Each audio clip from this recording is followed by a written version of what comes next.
Welcome to another episode of the Multifamily Collective. This past week, I had the opportunity to catch up with Andrew Bowen. Andrew serves as the Senior Vice President of Strategic Partnerships at Lease. Now, with over 30 years of industry experience, Andrew is passionate about doing good for all constituents in multifamily housing. For over a decade, his focus has been on the tools that help investors and operators of multifamily real estate drive yield through better leveraging data and analytics. He is passionate about empowering groups that invest in or operate multifamily real estate to leverage data to drive superior performance for all constituents. With a career that started as a resident assistant in student housing and weaved its way through on-site positions, regional supervision, asset management, and eventually to the software supplier side, he has had the opportunity to observe the multifamily industry from most angles and often provides commentary on his observations.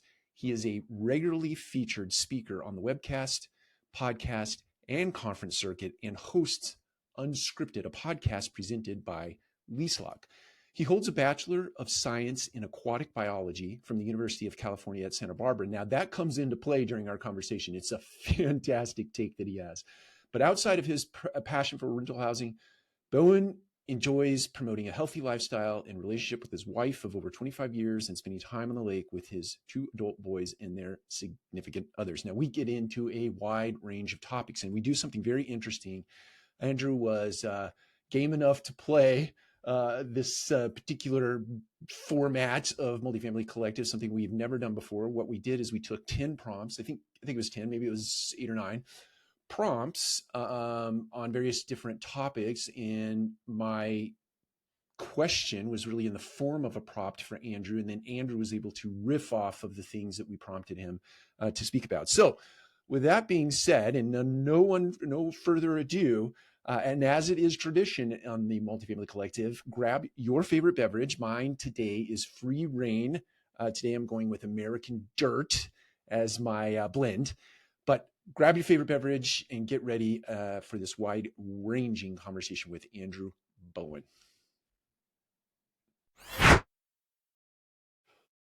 Andrew, welcome to the show.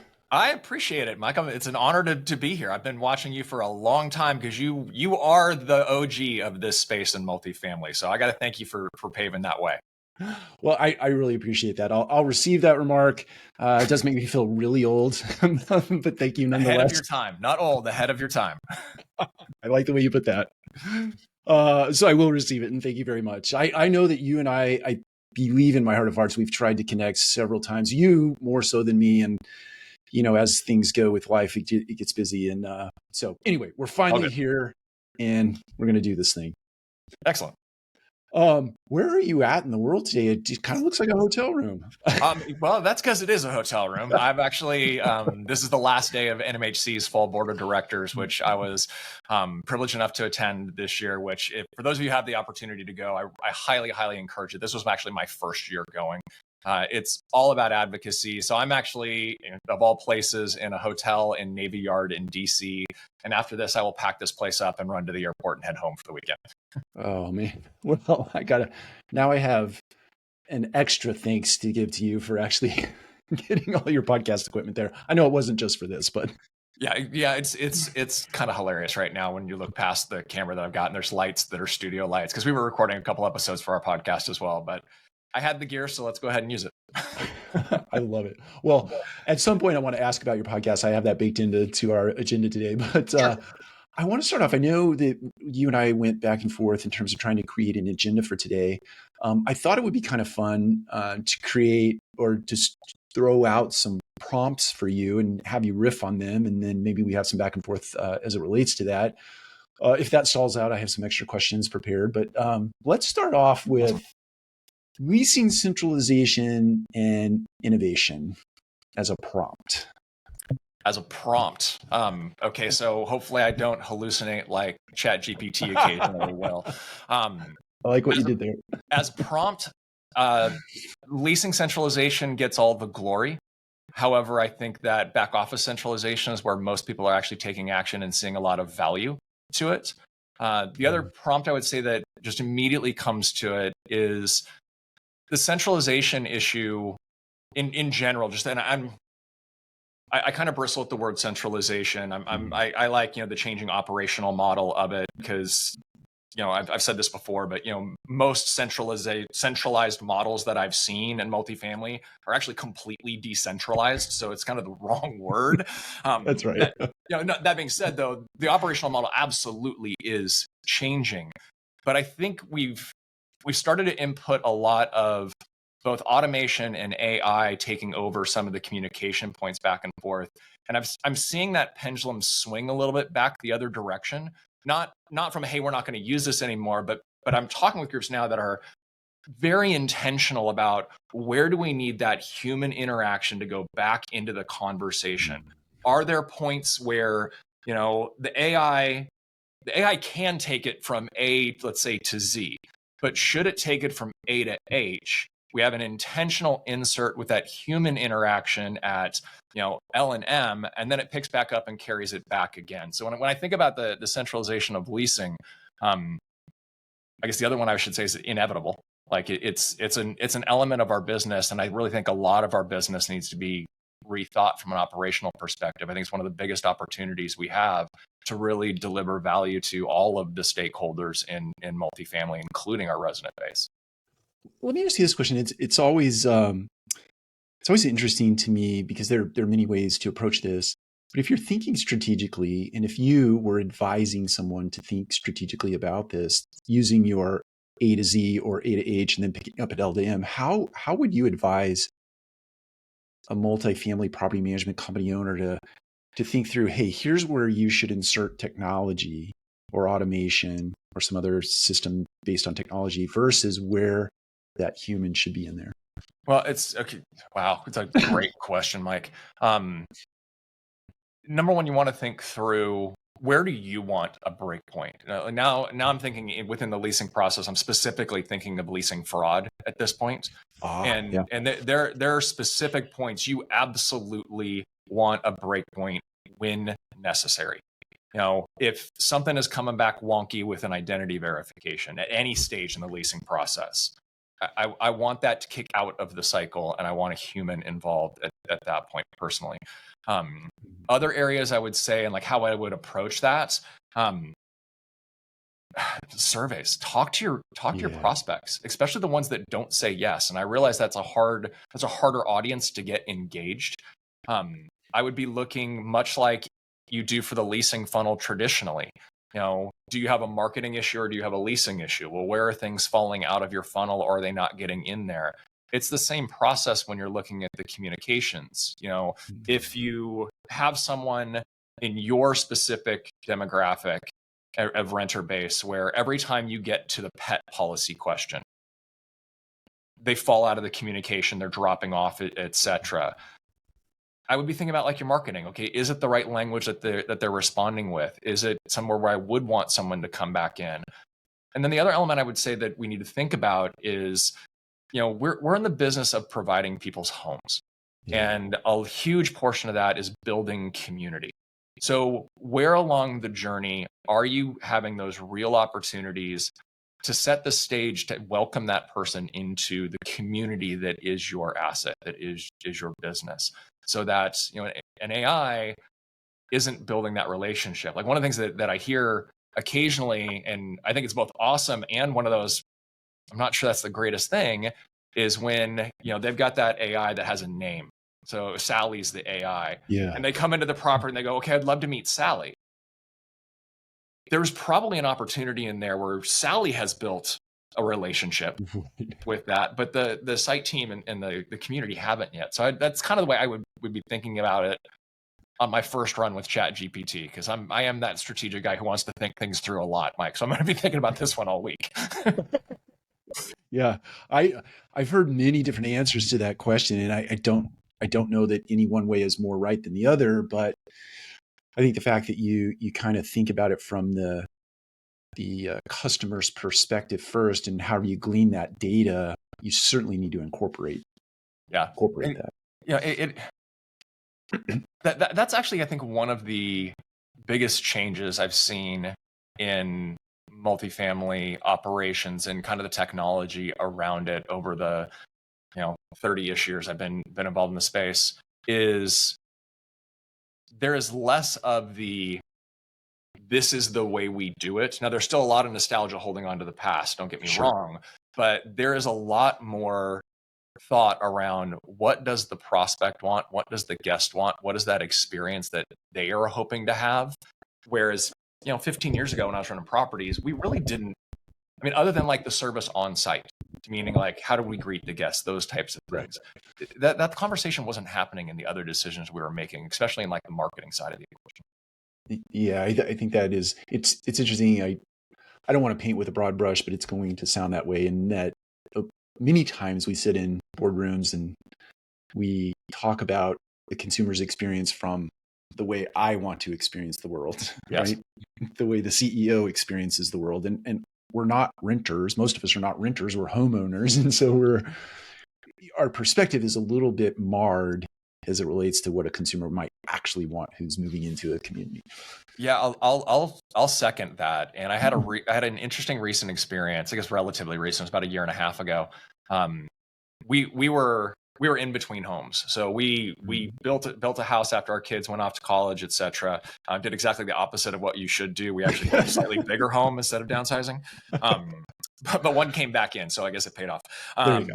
But we spent 6 months in a build to rent community in between those two homes. So I got to go back in and experience what being a renter was like, and experience it. And I think that if there was a way to actually pull it off, I think everyone about every 7 to 10 years in the industry should go do that. Because there are just elements of the experience that I hadn't thought about. And granted, I haven't been on operations for a while, but that I hadn't thought about in a long time. And there's some things that just simply were exactly the same.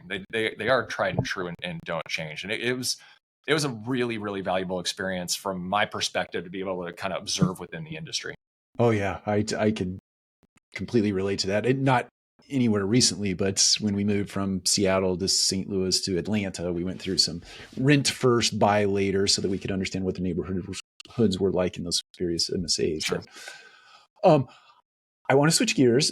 So another prompt for you, harnessing maintenance centralization. So if we threw that centralization word out for a second, I like operational design, but you can insert whatever word you want there. So harnessing maintenance centralization. Okay, so this is where the multifamily space, I think, can learn a ton from the single family rental space. Ooh, true.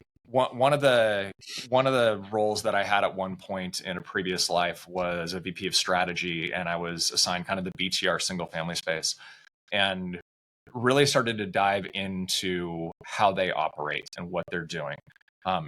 I talked with one specific large single family management company and ownership group, and their model was fascinating to me. And I'm like, why aren't we doing this? Because I had assumed when I talked to him that it was going to mirror what I did when I was in corporate housing, where we had a central warehouse with all of our housewares, the dishes, linens, pots, pans, that kind of stuff we were putting in. My housekeeping ran out of there. And then we put them in vans and sent them all over the area. And then they came back to that central spot all the time. It's not what they do. They actually give their folks a truck, and that truck has a very specific par stock that is on that truck at all times. And basically their job every Wednesday, if I recall correctly, is to place the order to replace their par stock. And on Friday morning, those orders show up to their houses and they restock their truck, and they all operate directly from their houses and are then servicing that geographic area that we're in. I think models like that, I think being able to tap into the gig economy more than we do. Yeah. How many communities that have had a late night plumbing leak have a plumber living on that property that wouldn't mind having a rent discount because they're on call 2 days a month or whatever it is. Right. So, essentially a multifamily Angie's list, for lack of a better term, but how could you build that into a resident portal so that it's behind everything, you control it, it's on there. When I think of the revolution that can come in the maintenance side of the equation, it really is those types of things that I think about first and foremost. I think you're 100% right there. And I think of even if it's not somebody that lives on site, but it is an outsourced activity, as I think some of the BTR or SFR operators do, they Yeah. outsource that function, right? And that function is the backbone of that function in terms of triaging the skilled labor to go to a specific type of service request to include, like Google Maps being baked in so they understand who has the best windshield optimization, so to speak. Yeah. Yeah. Right. Well, yeah, you actually, yeah, that's actually a really good point. I hadn't thought about it until just now, but being able to bring in the technology that like Amazon uses for distribution. Like, I Right. don't understand why I have 4 different drivers that will show. Well, number one, I don't understand why I have so many packages that 4 different drivers are showing up in my house. Number one, first and foremost, Yeah. but I'll have 4 different drivers on a given day with the different stuff, but that they've optimized that, or at least That's right. attempting to. So, yeah, I mean, that's actually a really good point that I hadn't thought of, and I'm sure they actually are.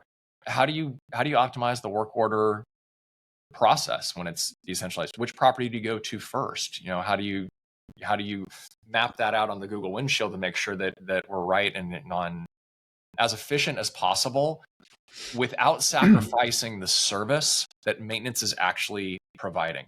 I think that's the landmine in it for efficiency versus, again, community.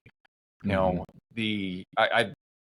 the properties I ran, the maintenance staff probably knew the community better than anybody. Right. And that's right. We got to worry about preserving that as we're starting to change these other models. Again, it's kind of that we were talking about it earlier. It's that downstream unintended consequence that you may not have been expecting. That's right.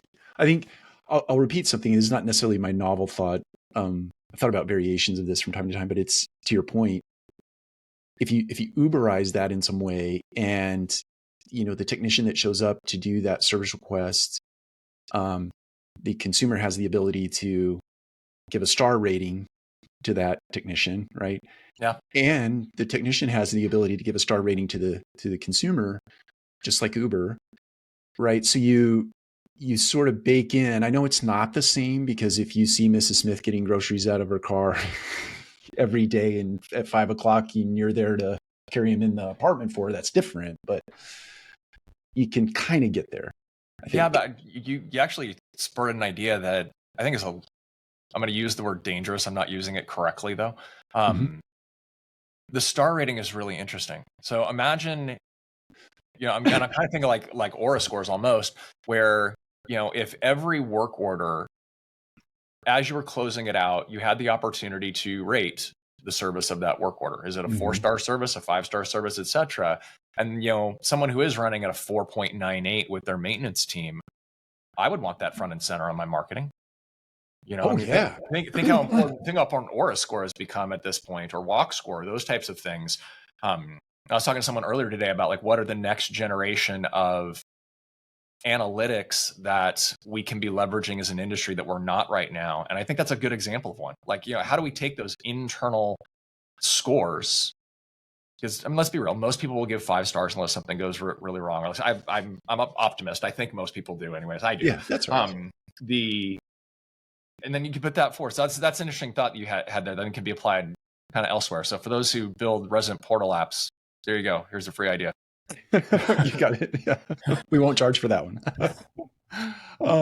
Okay, let's move on to our next prompt. And this is LLMs. So I'll read it the way it's written, and then if we need to riff off of even just the prompt, we can. But LLM, AI, and communication innovation. That's a mouthful. That is a mouthful, and I've kind of talked a little bit about this. Wow, that is a huge mouthful, because AI is so wide spanning and beyond just, again, what gets the hype. LLMs get the hype, but there's a whole lot of other machine learning and neural nets and everything else that have some amazing applications in our space and others. So I think the large language models are interesting, and I think that we were we were talking off air about production of this thing, and you'd mentioned that you have some of the production work that stays with people, etc. That's right. I'm actually using my youngest son is building me a bot right now to be able to capture all of the ratings that are out there, kind of like what Jay Turner does. Oh yeah.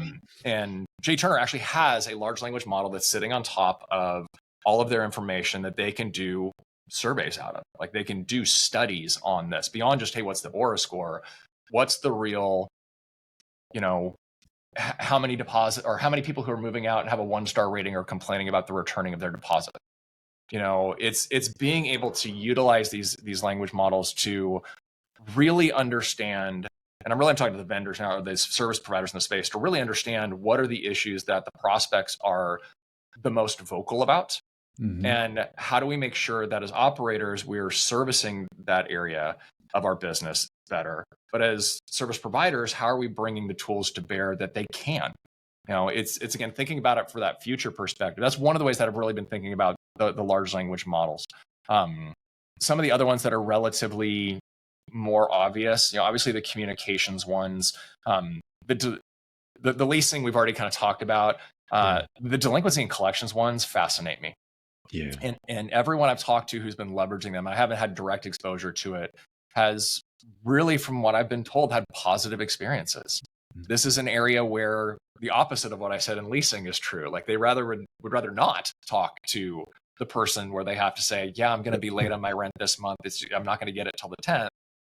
But when they know it's that bot, they'll go get it, and they'll do that and be honest with it. That has been a use case that I think is a great use case for it. And again, it's kind of it's a win-win-win for everybody at that point, assuming they're actually engaging with it, which is what I've been told they are. Yeah. I think to your point, to build off that a little bit, I think, and maybe this goes back to an earlier point that we were making, or you were making rather, those emotionally loaded occasions, like delinquency, like collection of rent, like any other sort of emotionally loaded circumstance on a property, to the extent that you can hand that off to a piece of technology that has no emotion, right? Or it's not going to escalate, or it's not going to push somebody into a circumstance where they feel like they need to escalate. It's just going to be, here are the facts, and when are you going to pay? And if you can keep a team member out of those circumstances where they might potentially get emotionally overloaded, right? Yeah. You make a better experience for the team member, I think. It's interesting. I was trying to find an experience back when I ran properties to talk about this from that perspective of where, like, I didn't really want to go collect the rent because it is that emotionally loaded experience. But I actually got brought back to 2 different instances that first jumped straight to top of mind, where because it was me, once as a leasing manager, once as a property manager, I got to know more about what that resident was going through. I got to know more about, the struggles that they were having. We were able to step in and help in one particular situation. And I do wonder if that's not another spot where we might actually be missing the opportunity to build a little bit of community in it. So again, that's why I kind of always go back to, we call these things communities for a reason. Oh, that's so good. That we call them communities for a reason. And I can tell because I deal a lot with institutional investors and asset management and those types of things. And when you're in with them, very often they're assets. Like, hey, this is my asset. This is what's your asset strategy, those types of things. But when you're with your operators, it's community. And that's not, it's meaningful. It's why I bristle when people say tenants. Like, no, they're residents. I had one property that was very heavy, temporary housing. Actually, it was 100% temporary housing. We did the whole thing that way. They were guests. Like that. That was that. Those perceptions matter. They really do. I think you're right. Somebody said this the other day, that it really is not necessarily. It's both, right? It's not technology and automation completely. It's how do you use that and leverage that with the human to create a better experience. Yeah, and it's going back to our centralization or changing the operation. One of the questions that you should be asking is, okay, what processes can we actually turn completely over to a trusted and tested AI model, or to automation? drip marketing is a great example of that. Yeah, Like, that's right. it's just a great example of, those done well. Now you never want to set it and forget it. You always want to be evaluating the performance of it. But that is a great example of where, hey, get that off the plate, then they can go again, make more meaningful connections on the property. Because there's lots of data out there. I'm a huge apartment life fan and have been for decades now. And they've got some great studies that they've done on the connection, how much connections matter. If I think I'll butcher the stat, but it's something like if someone's making 5 friends on the property, they see an X percentage increase in probability that they're going to renew. Which at the end of the day, solid communities with strong renewals end up driving value and providing the best housing solution for everybody involved at that point. Yeah, I think you're right. And what comes to mind for me when we're saying that is that if to the extent that you can remove a lot of rote and routine work, kind of low value on the human return, from a human return perspective or a relationship return perspective, is that there's so much data out in the world, in the social spaces and or in the in-person spaces, where you can get data, you harvest it, right? And the story I tell all the time is that in St. Louis, Missouri, we were renovating a high-rise. This gentleman walks up. I happen to hear him talking to our property manager, and he says that he's never been to a St. Louis the Rams were in St. Louis at the time. Okay. Never been to a St. Louis Rams. He always had a Rams hat on. He always had a Rams starter jacket on. He was definitely in his 70s. Never been to a game, lived here my whole life. I love the team, and so on and so forth. And so he left, and we took that data, right, turned it into information, bought some tickets, like 50-yard line tickets, and we sent this guy to the football game, right? That's such a good story, and you actually pay me on something else. I don't remember who I was talking to about this, but I think it was on a podcast. One of the things that's like, we're back to people in the leasing process. We all have these. Well, I know what it was. Have you read the book Unreasonable Hospitality? I have. So good. So okay. Good. Yeah. So it's when I got to the point where they were talking about and for those who don't know, it's the story of One Madison Park, which became the #1 restaurant in the world. And it's their struggle and their journey to be able to get to there. And the level of service at that type of establishment, I've never experienced, but it was amazing to read about it. But one of the things they do is they give a personalized thank you going away gift to every person who comes and dines with them. Now, they spend a ton of time doing research and going on their social media and all these types of things. But I equated that into multifamily. And I was like, what if you had, instead of one move-in gift, 5 different categories of move-in gifts? You've got the foodie move-in gift. You've got the athletic outdoor person move-in gift. You've got, you're going to know your demographic for your assets to think about this. That's right. But that way you could, like, if you were giving the tour or if you were looking at the questions, and every question they had was, how big is the cabinet space in the kitchen? How many burners are on the stove? Is it gas or is it electric? Where's the closest grocery store? Okay, well, that person is more than likely a foodie. That's right. Get the cookbook from the local junior league. Like, we've actually gotten that as a gift in a couple different places that we've moved, and they're some of my favorite cookbooks to use. But it's things like that we can be adopting from other spaces. But to your point, you've got to see things as data and then make sure that data informs future decisions. It's not just about collecting it. It's collecting it, analyzing it, and then leveraging it to do something, to either reinforce something you're doing well or to potentially change something that would drive a stronger performance, however you're defining performance. I agree with that. And if you use technology to eliminate all that, I say disappear, it's probably the wrong grammar, but disappear all that other stuff that doesn't matter. Yeah. And because, to use your example of a leasing consultant running through and doing that, right? If they're not actively listening because they're thinking about the 13 leads they need to follow up with in the office, or they're thinking about all this other stuff, they're not going to catch the fact that person's asking 15 questions about the kitchen. Yeah. That would lead them to believe they're a foodie, right? They're too distracted by all this other stuff that's going on in their world. So disappear all that stuff. Let them get back to this eye-to-eye kind of conversation so they can actually hear what's going on. 1,000%. And I think this is a good example of where specialization really can benefit all of those. So, when you're thinking about these specialization and you've taken let's say renewals and centralized, or have specialists in renewals, and you've got others who are doing, all the AP and the collections. Another one is doing all of the, delinquency and all these other things that truly are those things that have to get done. It used to have to get done on site. Now, again, multiple different business models to attract that. Sure. Number one, we can hire people with the right temperament and the right disposition to do all of those tasks. Right. It also means we can hire people that are highly temperamented in customer service to be the ones that are on site, because they don't have to do all those tasks anymore. And that's, I don't know if we're going to get to it or not, but that's one of the things that, again, downstream consequences. I've been talking a lot and been thinking a lot about how the traditional leadership development model in multifamily is going to break with all these new with this new system.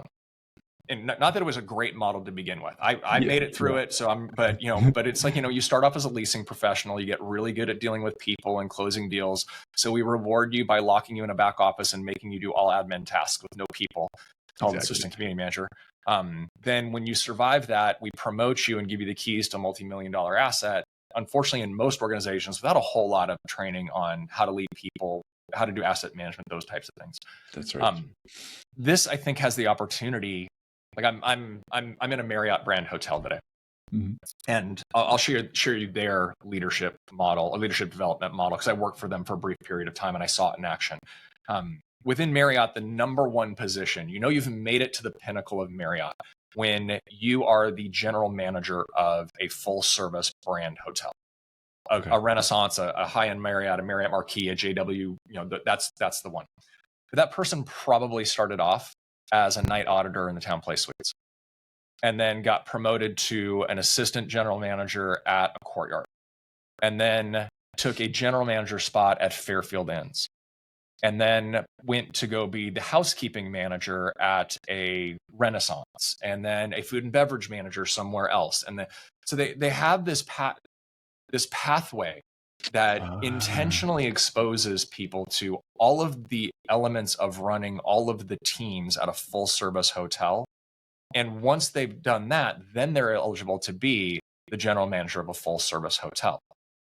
I think that multifamily needs to be thinking about what's the equivalent to that general manager. In my mind, I think it's the regional manager right now, because they're the ones who are still going to really be over everything. They need to have that financial acumen over all the things. They're going to be dealing with all the other elements that go into a property.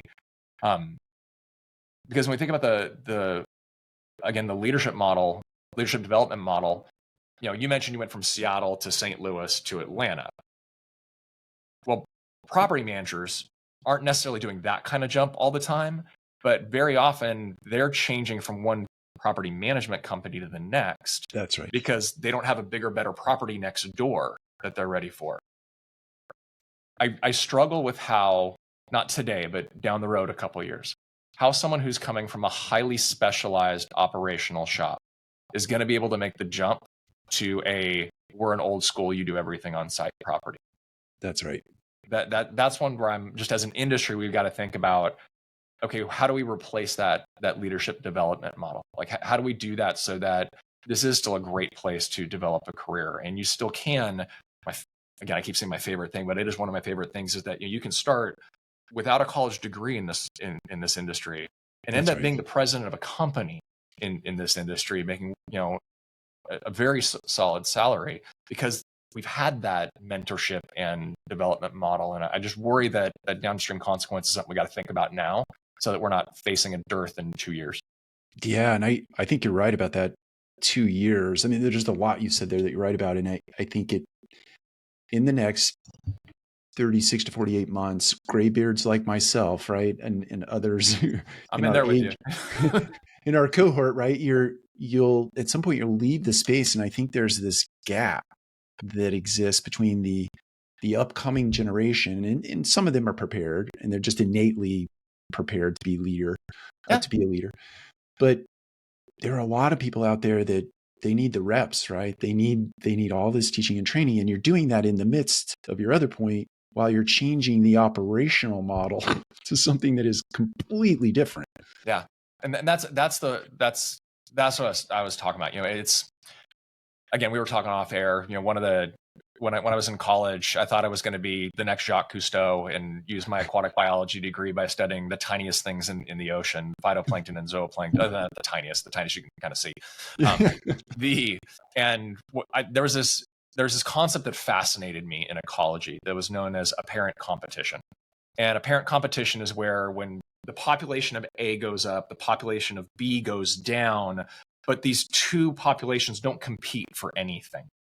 Like they don't share the same space. They're not both trying to compete for light coming through the water column. They're not on the ground together or anything like that.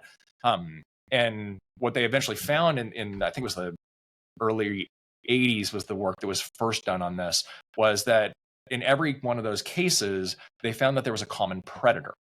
So the consequence of A's population boom, for whatever reason, was the predator also increased, which then, if it ran across one of population B, it's going to eat that one too. Like that's just what predators do. So that was that relationship, but it's one of these things of, it's a downstream consequence. Population A was probably like, hey, great, we're higher, we're going up, and population B is now like, what the heck is going on? So it's those are the kind of things that get my brain going, and I, for whatever weird reason, start thinking about. But I think there are a lot of those right now because things are changing so quickly for good reasons. I don't think any of this is change for change's sake. I think that these are trends that are super beneficial to the industry for the most part. It's just a matter of we've got to make sure we get ahead of those downstream consequences while we can, if we're thinking about them. I agree with you. And I think there's a big baked in lesson here for anybody that's listening or watching, is that, look, no one out there in the industry right now has all the answers in terms of what is the exact right operational model. Certainly your portfolio and the makeup of your portfolio, all these different variables, right? But the big punchline here is just go try stuff, right? Just go try, just experiment, because no one has the answers right now. Not the perfect answers anyway. I completely concur with that. Like move fast and break stuff. Just make sure that you know how to fix it and pick it back up. And don't be afraid to pretty quickly say, well, that didn't work, so let's go do something different. That's right. That's exactly right. Exactly right. Okay, let's talk about next prompt. Adapting to move-in cost changes. So adaptation to the move-in cost. Talk to us about that. Okay, so this one is I'll be very honest. This one's a little bit self-serving. Sure. I am, as being over at a deposit alternative, really a lease insurance platform. Mm-hmm. When we think about the cost of move-in, and I did I'll call it a pseudo research study. When I first changed over, where I looked at, okay, well, what was like the mode of deposits that people offered 10 years ago versus the mode that people offer today. And just a reminder for some people out there, when you say mode, it's a little bit different than the average. It's the one that's offered the most, not the midpoint. And about 10 years ago, it was 1 month's rent. But that 1 month's rent back then, people had stronger savings, believe it or not. People have the average American has less than $1,000 in savings right now. So with the average rent across America being right around $1,900, that means the average American renter can't actually facilitate that. And we realized that as an industry, and we wanted to make sure that we were making that barrier to leasing as low as possible. And now that mode is closer to $500. The $500 probably is the mode on that. Mm-hmm. So we went from having basically 1 month's worth of rent as a deposit. Remember what a deposit basically is it's you asking the resident to self-insure any over and above extended wear and tear damages and or balances due at the end of the month. You're asking them to put that up front. It's basically a form of insurance. Yeah. Or self-insurance. We've given that up, and we've now gone to basically a week. It's about $500. It's about a week instead of a month. And by the way, that bet's worked to a degree. When you look at occupancy, because the whole point is let's make it easier. Hopefully that'll boost leasing, boost occupancy, et cetera. Average occupancy back then was about 93.8. It's 94.8 now. That data is from RealPage's market analytics. So that's coming off the lease transaction-based data. Just want to give credit where credit is due. Mhm. But what's also happened, and this is a little more anecdotal from the research, but I did use Chat GPT, but I did make sure she wasn't hallucinating when I did this. Where I did look at all the transcripts of the REIT calls, because it's the closest you can get to knowing what people's bad debts are. And I went back 10 years ago and uploaded those, and uploaded the ones from the last year and a half or so. And all the commentary around bad debt 10 years ago was, yeah, we're running about 50 to 75 basis points at bad debt. Everything, the commentary now is we're running at, 200 basis points above what we would consider norm, was often what it's in. So basically, we've made leasing easier. Good thing. We have, gotten the occupancy. Good thing. But basically, from a physical perspective, we've got it. But from an economic perspective, we're not keeping it. It's going out the door in bad debt. But there are ways that I think that the best of these worlds can be achieved. Again, not to make this a commercial, but there are groups out there that are doing not necessarily deposit alternatives, but lease insurance. So where for a we live in a subscription-based economy, but for a small monthly fee that's less than what they would end up paying on a deposit level, an owner can then, because this is not being sold to the residents, being sold to the properties at that point. An owner can go back to having $2,000 worth of bad debt expense coverage, but it's being done through a subscription-based insurance type of a platform. Think of it like the way healthcare is applied across an organization. Yeah. I'm sure from my past employers, with my health history and my wife's breast cancer history and everything else, we definitely cost more than what we actually put in. But that burden is spread across all employees that way. Same kind of opportunities exist within this space. Is how do we, and that's just one example, but that's how do we think about how we can make, again, all of these win-win things? How do we make leasing easier to achieve, but still have strong fraud protection in place? I mean, fraud is the stories I hear around fraud now in today's world relative to when I ran properties, Mike. It's I couldn't even have imagined what is going on now versus then. But again, how do we still make it easier for the prospect to have that Amazon experience? To be able to go on in one click, be able to execute a lease agreement, which is the kind of the holy grail nirvana, while still providing that level of risk mitigation that we need to do, unfortunately. Yeah, the business climate today, it's necessary to put those types of protections in place, or to your point, not sacrifice occupancy or resident experience or prospect experience. And it's just it's a different world today than it was 15, 20, 25 years ago when you and I probably got into this industry. Yeah. Much different. I mean, depending on what you consider getting into the industry, I had my first job in housing in 1991. Was when I started. So I started as I've said this twice today. I always tell people I started as a resident assistant in student housing, which technically was the first job I was hired for. But that job didn't actually start until September. And I ended up working as a junior maintenance technician on the property over the summer between my freshman and sophomore year. So I technically I was hired as an RA first, but my first on-site position I actually physically did was junior maintenance. Oh, yeah. We're in the same decade. I'll just put it that way. Yeah, sure. We're in the same decade. I want to do something. We'll just see where this goes. I read this quote recently, which I really liked a lot, and I just wanted to throw it out there as a prompt. The prompt is innovation through chaos, but I also want to just throw the quote out there. And maybe we can riff off of it. Maybe it goes nowhere, but thanks for playing. Yeah. The quote comes from, it's attributed to literally the I Ching, and I hope I'm saying that correctly. But his quote was that chaos can lead to brilliance. And so in my imagination, or the story I tell myself today, is that we're sort of in the wild, wild west of new operational models. We're in the wild, wild west of all of this stuff sort of coming out in the wash so that we do have new models going forward. So that, let's call that chaos, right? And it's going to lead to brilliance. But my gut also tells me that you've sat in a chair over the last, say, 15 years plus minus, where you had a window into lots of different companies. And, right. And have you seen anything that you would say is, oh, chaos is leading to brilliance, or led to brilliance? Wow. Okay. So my mind went to the provider side before the operations side. Okay. I think the best examples actually come out of the pandemic. And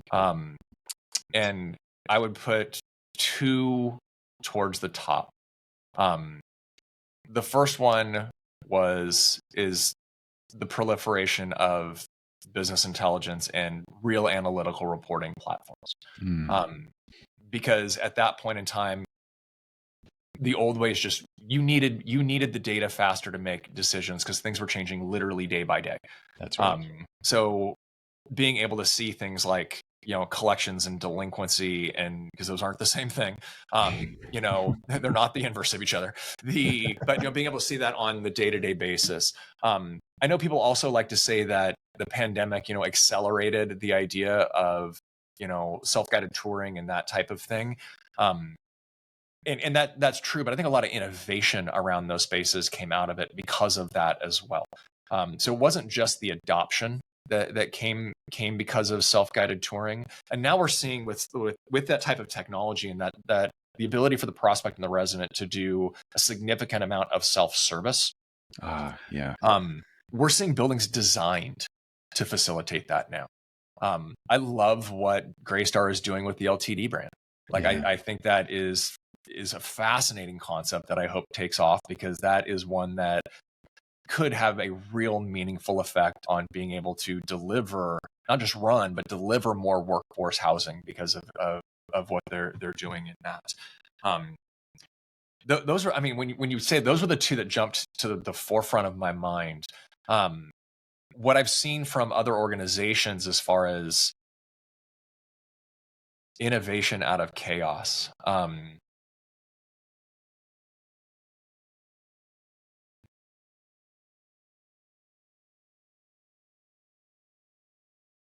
God, it's one of the things that, Mike, in our industry, I wish we did more of. When you were talking about earlier, that the operational model is becoming so specialized on each individual property, I was thinking, like, how different is that than it was when, I was running properties where everyone was 100-1 and everyone had the same staffing model and everyone had a shop that was in the same spot in the same building from a garden style. I'm gonna noodle on that and get back from what organization. There are a lot of organizations doing a lot of really, really interesting and cool things. I just don't know that I specifically pulled it out of chaos. Let's say innovation. We're going to create a magic clip out of this, and then we're going to put that out on LinkedIn and give a prompt to get some ideas. There you go. How about that? We're going to innovate here. I love it. Okay, so two more prompts, and we'll kind of draw it to close. I definitely want to give you an opportunity for people to, for you to share where people can get in touch with you.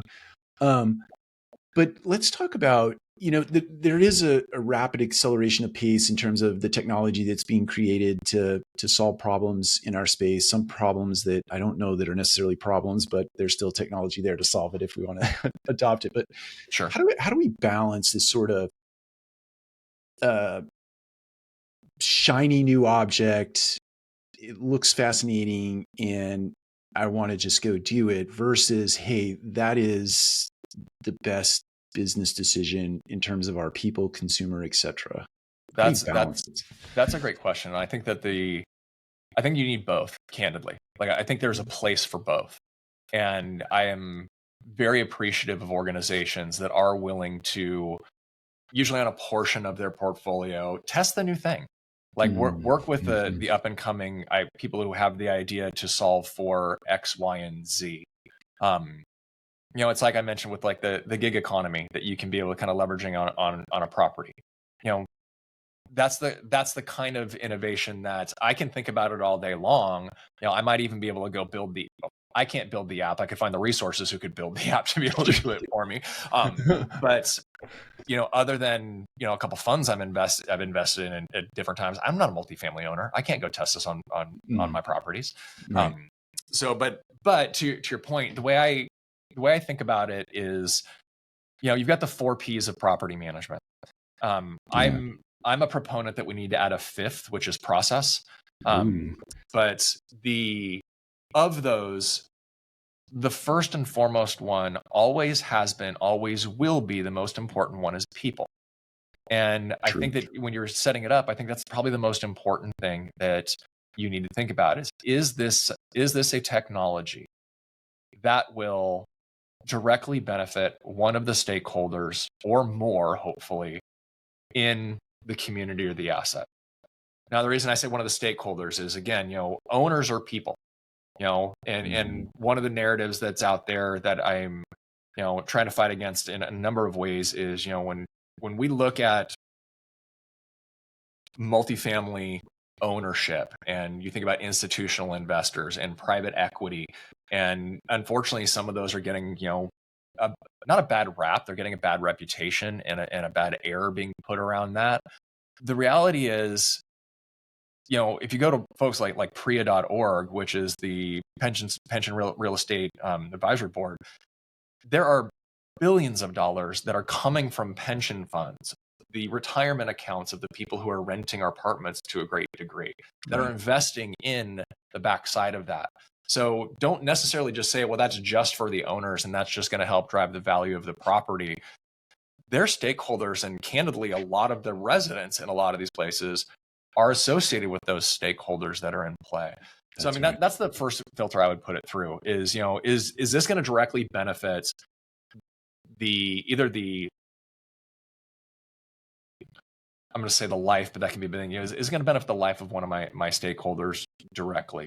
Then it's, hey, is this solving for a specific problem that my asset is actually having?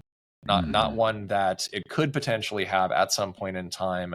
And the value proposition there, like, okay, is this something that we're either a problem we're having or an area of our business that we really believe we can materially move forward? Again, we started off with there, the idea of utilizing AI in early communication and lead nurturing, et cetera.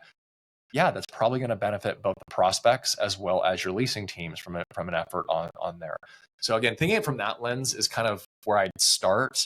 Then I've always been conscious for, especially my operating partners, you've got to ask the question, is the juice worth the squeeze? Yeah. Are you really getting, is it worth doing that effort?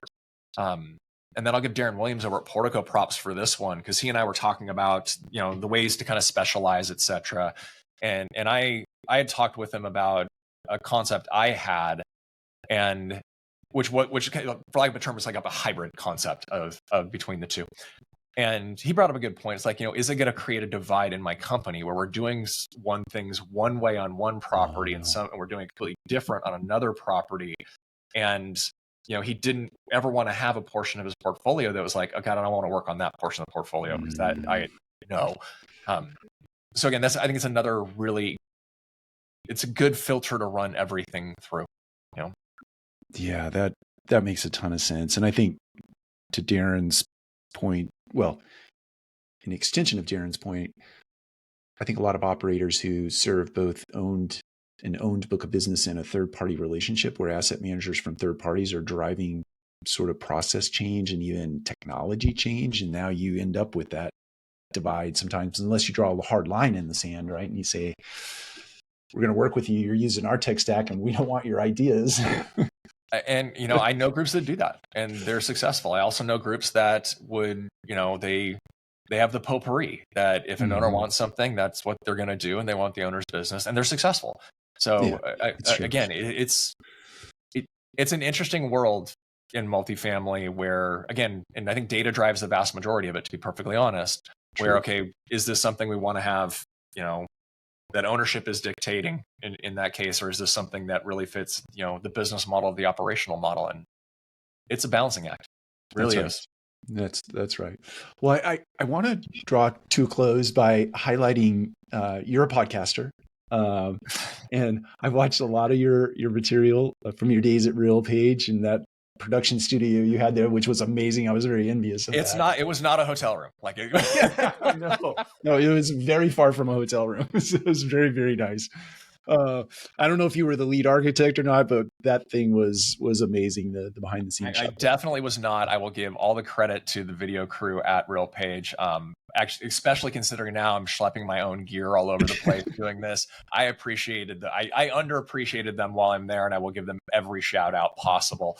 But yeah, that was Jeffrey Tracy, who runs that crew, who did a lot of that work, and Jaime Levis, who was the producer on it. We'll give him some props in our show notes. So good.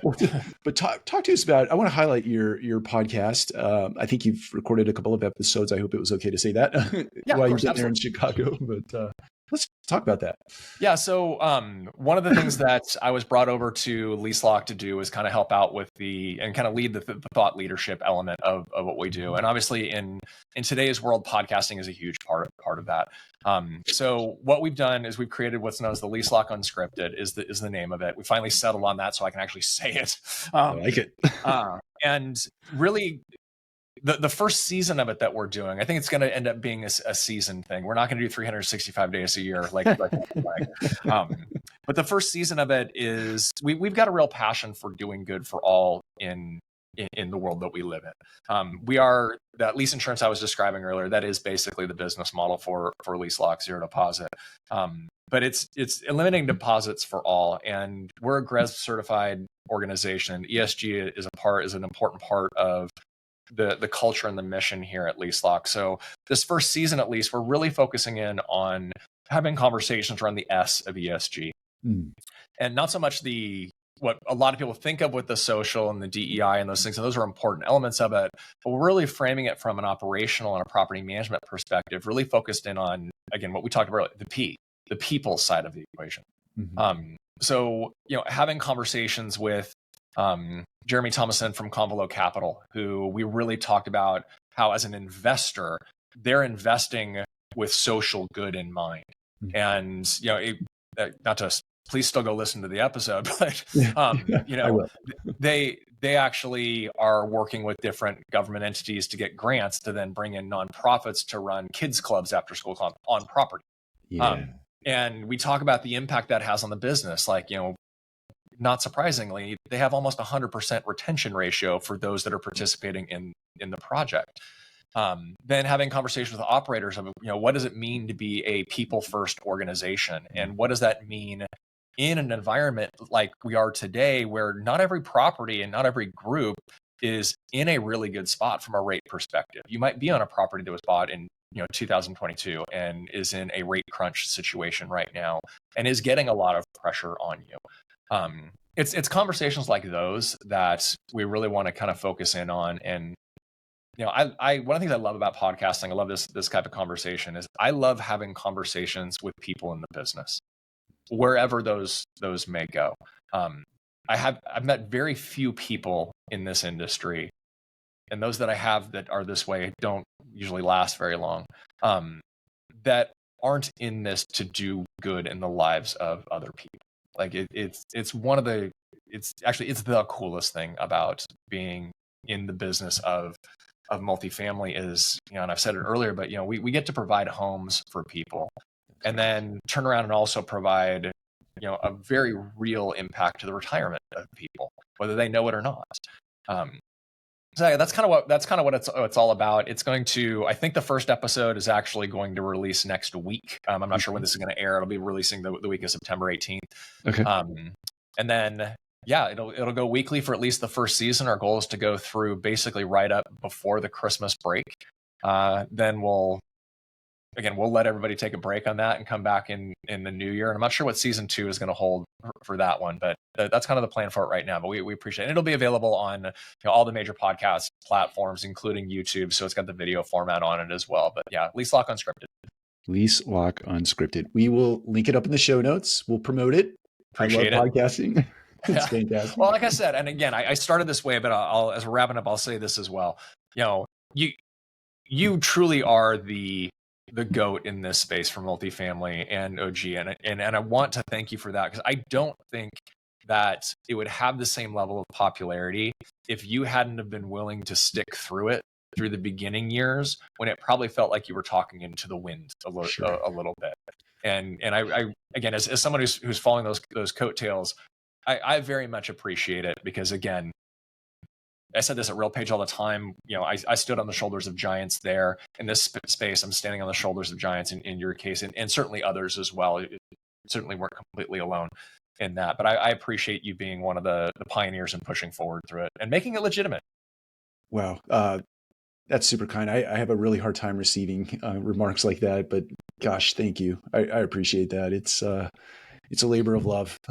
It's funny. I saw you post that exact thing, and you posted that, and I can't remember what book you were reading it out of, but I remember it was a book that you were reading it out of. You posted it right as I was leaving RealPage, and it was leaving RealPage was one of the hardest decisions I've ever made. I've still got a ton of respect for the organization, but during that time when I was leaving, I was fortunate enough to get a lot of, for lack of a better term, praise. And I'm the same as you. I guess it's because there are times when I do struggle with humility that I don't want to hear that. I don't want to get it. But I use that phrase over and over again. It was perfectly timed when you posted that for me personally, because I said I received that more times than I can count during that time frame. So, wow, like that. Well, thank you for being vulnerable and sharing that. That's really, truly awesome.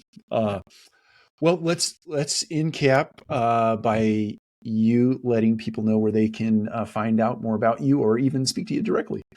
Sure. So pretty heavily active on LinkedIn. So, Andrew Bowen on LinkedIn.